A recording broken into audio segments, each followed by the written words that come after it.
Shopping. আজকে আমরা মূলত সুবিধা বঞ্চিত এবং পথশিশুদের জন্য এই আয়োজনটি নাম হচ্ছে 2 টাকার চাঁদের হাট প্রজেক্ট।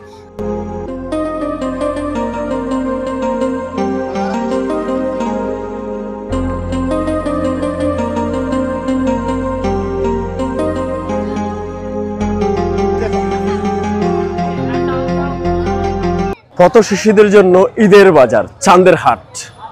সুপ্রিয় দর্শক মন্ডলী, চাঁদের হাট ঈদের বাজার পথ শিশুদের জন্য মাত্র 2 টাকায় আয়োজন করেছে নিঃস্বার্থ পরিবার। তাদের এই আয়োজন আমরা আজকে দেখানোর চেষ্টা করব। সাথেই থাকুন। টাচ অফ সিলেট থেকে আমি জালাল জয়, সিলেট কেন্দ্রীয় শহীদ মিনার থেকে। বিসমিল্লাহির রহমানির রহিম। চাঁদের হাট নিঃস্বার্থ পরিবার, একগুচ্ছ উচ্ছল তরুণ এবং তরুণী, মানুষ এবং মানবতার কল্যাণের শপথ নিয়ে তারা 6 বন্ধু মিলে যে যাত্রা শুরু করেছিল, আজকে হাঁটি হাঁটি পা পা করে তারা এখন তাদের সদস্য সংখ্যা হচ্ছে 200 এবং সিলেটের এই ঐতিহাসিক শহীদ মিনারে আমি এর আগেও এসেছি তাদের অনুষ্ঠানে, এবং আজকে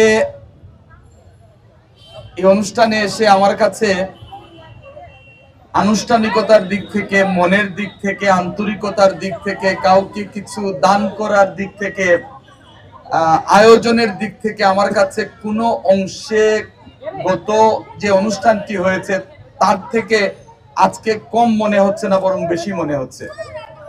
এটি মনে হওয়ার কারণ হচ্ছে যে যে ছোট্ট ছোট্ট ছেলে মেয়েরা আমাদের কাছে তারা খুব ছোট্ট শিশুর মতোই, কারণ যে বয়সে তারা মানুষের পাশে এসে দাঁড়িয়েছে, এই বয়সে আসলে এই বয়সের ছেলেমেয়েরা ইনফ্যাক্ট খেলাধুলা করে রাস্তায় অথবা এরকম কর্মকাণ্ডের সাথেই সম্পৃক্ত থাকে, যেটা নর্মালি থাকার কথা আর কি। কিন্তু সেখান থেকে বের হয়ে তারা যে কাজটি করে যাচ্ছে, এটি আসলে আমাদেরকে আঙ্গুল দিয়ে দেখিয়ে দিচ্ছে যে আমাদের এই সমাজের প্রতি অথবা সমাজের অবহেলিত দুস্থ মানুষদের প্রতি আমাদের কিছু দায়িত্ব আছে, আমাদের দায়বদ্ধতা আছে। এই বিষয়টুকু তারা আমাদেরকে শিখিয়ে দিচ্ছে অথবা দেখিয়ে দিচ্ছে। কিভাবে? যে তারা মাত্র 2 টাকার বিনিময়ে আজকের যে আয়োজনটি করেছে, এখানে গরিব অসহায় দুস্থ মানুষরা মাত্র 2 টাকা দিয়ে একটি জামা কাপড় কিনে নিচ্ছে। তারা 2 টাকা দিয়ে হাত রাঙাচ্ছে, মেহেদি দিচ্ছে, অথবা 2 টাকা দিয়ে তারা চুল কাটছে। এবং আপনারা খেয়াল করে দেখবেন এক একটা জামার দাম কিন্তু অনেক বেশি। এবং আমরা যদি ডান দিকে লক্ষ্য করি তাহলে যে ডিসপ্লে রাখা হয়েছে অথবা বাম দিকে, সেখানে প্রত্যেকটি কাপড়ের দাম 300-200-র উপরে হবে, আই থিঙ্ক, এর নিচে হওয়ার কথা না। কিন্তু তারা 2 টাকা দিয়ে দিচ্ছে, ফ্রি দিচ্ছে না। তার কারণ কি?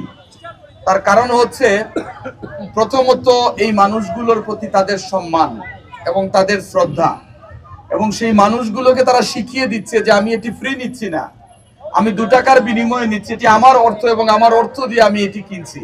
তারা রাষ্ট্রীয় মূল্যে দিচ্ছে, আমি 2 টাকার বিনিময়ে এটি কিনছি। আমার লাগে খুব সুন্দর হয়েছে, আমি খুব খুশি। আল্লাহ তারাকে খুব ভালো করুক, আগামীতে তারা এরকম কাজ করে দিতে পারে।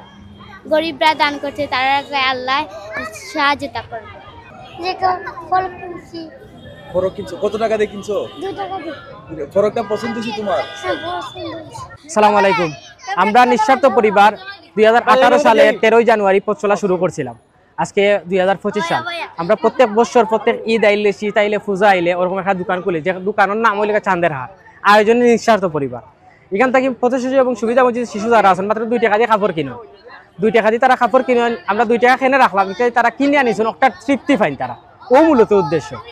আর আমরা চাইলাম যে সিলেটের প্রত্যেকটা পথ শিশু সুবিধা বঞ্চিত শিশুর কাছে আমরা পৌঁছে যাইতাম, যে এরা প্রত্যেকটা বাচ্চান্তে শীতর কাপড় পায়, ও পারপাস থেকে আমরা কাজ করিয়া যারা। 2 টাকা রাখার মূলত উদ্দেশ্য হচ্ছে অনেক শিশুরা আছে যে মানে হীনমন্যতায় ভোগে, মানে সংকোচ বোধ করে টাকা ছাড়া নিতে। সো আমরা 2 টাকা করে দিয়েছি যাতে ওদের আত্মসম্মান বোধটা একটু বাড়ে এবং সবাইকে যাতে বলতে পারে আমি আমার নিজের টাকা দিয়ে 2 টাকার ঈদের শপিং করেছি, সেই জন্য। আর চাঁদের হাট প্রজেক্ট হচ্ছে এই যে এত শিশুদের আনন্দ বলে একটা বিরাট আনন্দ, সেই জন্য আমরা চাঁদের হাট প্রজেক্টটা করেছি। আজকে নিঃস্বার্থ পরিবারের পক্ষ থেকে 2 টাকার চাঁদের হাটের আয়োজন করা হয়েছে। এখানে পথ শিশু এবং সুবিধাবঞ্চিত মানুষের জন্য ঈদের শপিং করা হচ্ছে। আসলে আমরা 2 টাকা দিয়ে কাপড়টা দিচ্ছি কারণ ওরা যাতে মনে না করে যে ওদেরকে শুধু বিনামূল্যে দেওয়া হচ্ছে। আমরা চাচ্ছি ওরা এটা অনুভব করুক যে ওরা টাকা দিয়ে জিনিস কিনছে। আমরা নিঃস্বার্থ পরিবার বিগত 7 বছর যাবত এই প্রোগ্রামটা করে আসছি। তো আজকের এই মানে চাঁদের হাট প্রোগ্রামটা মানে আজকের আমাদের এই যে দোকানটার নাম হচ্ছে চাঁদের হাট। তো এই দোকানে দেখা গেছে যে 2 টাকা রাখা হয়েছে, যে 2 টাকা দিয়ে বাচ্চারা পথ শিশু যারা আছে, তারপর সুবিধাবঞ্চিত শিশু যারা আছে তারা 2 টাকা দিয়ে এই যে ঈদের পোশাকটা ক্রয় করে নিয়ে যাচ্ছে। তো তখন দেখা গেছে তাদের মানে ভিতরে একটা আনন্দবোধ বা সম্মান আলাদাভাবে একটা মানে আনন্দবোধ উপভোগ হচ্ছে। কিন্তু দেখা গেছে অনেক সংগঠন, তারপর রাজনৈতিক সংগঠন, সামাজিক সংগঠন আছে যারা প্রত্যেক বছর ঈদে, তারপর পূজায়, তারপর দেখা গেছে শীতে তারা বিনামূল্যে পোশাক বিতরণ করে থাকে। তো আমরা চাচ্ছিলাম যে একটু ডিফারেন্ট ওয়েতে একটা মানে কিছু করা, যাতে মানে বাচ্চারা এখানে মানে 2 টাকা দিয়ে কাপড় নিয়ে মানে নিজ থেকে বলতে পারে যে বাসায় গিয়ে যে এই বছরের আমরা ঈদের পোশাকটা আমরা 2 টাকা দিয়ে কিনে নিয়েছি, কেউ আমাদের বিনামূল্যে দেয়নি। এই জন্যটি আমাদের এই উদ্যোগ। ভালোবাসা তো আরো অবশ্যই পাচ্ছি, অনেকেই আমাদের সোশ্যাল মিডিয়ায় অনেকে আমার সাথে কথা বলেন। তারপর দেখা যায় রাস্তায় অনেকেই আমরা বলে যে আপনাদের যে এই উদ্যোগটা আসলে অনেক বড় মাপের, অনেক ভালো লাগতেছে আপনাদেরটা দেখে, এটাই।